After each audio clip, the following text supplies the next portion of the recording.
এবার জামাত সন্ত্রাসীদের নিষিদ্ধ করা দরকার। বিএনপি নেতা ফজলুর রহমানের সরাসরি হুঁশিয়ারি। বিএনপি নেতা ও সাবেক মন্ত্রী ফজলুর রহমান আজ একটি সরাসরি কঠোর বক্তব্য দিয়ে রাজনৈতিক অঙ্গনে ব্যাপক আলোড়ন সৃষ্টি করেছেন। তিনি স্পষ্ট ভাষায় বলেছেন, জামায়াতকে নিষিদ্ধ করা দরকার।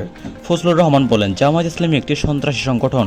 তারা দেশের স্বাধীনতার বিরোধিতা করেছে, মুক্তিযুদ্ধের সময় গণহত্যা চালিয়েছে এবং এখনও দেশের অভ্যন্তরে সন্ত্রাসী কার্যক্রম চালিয়ে যাচ্ছে। এদের নিষিদ্ধ করা জাতির জন্য অত্যন্ত জরুরি।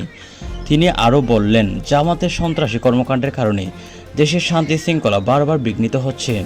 বিএনপি এদের সঙ্গে কোনো ধরনের সম্পর্ক রাখতে চায় না। জামাতকে সম্পূর্ণ নিষিদ্ধ করে দেশ থেকে এদের রাজনৈতিক অস্তিত্ব মুছে ফেলতে হবে। তার এই হুঁশিয়ারি রাজনৈতিক মহলে তীব্র প্রতিক্রিয়া সৃষ্টি করেছে। বিএনপি নেতাকর্মীরা এই বক্তব্য সমর্থন জানালেও জামাত ইসলামী সহ কয়েকটি দলের মধ্যে তীব্র খুব প্রতিবাদ দেখা যাচ্ছে। সামাজিক যোগাযোগ মাধ্যমে নেটিজনদের মধ্যে তুমুল আলোচনা চলছে। কেউ কেউ ফজলুর রহমানের বক্তব্যকে দেশ রক্ষার প্রয়োজনীয় পদক্ষেপ বলছেন।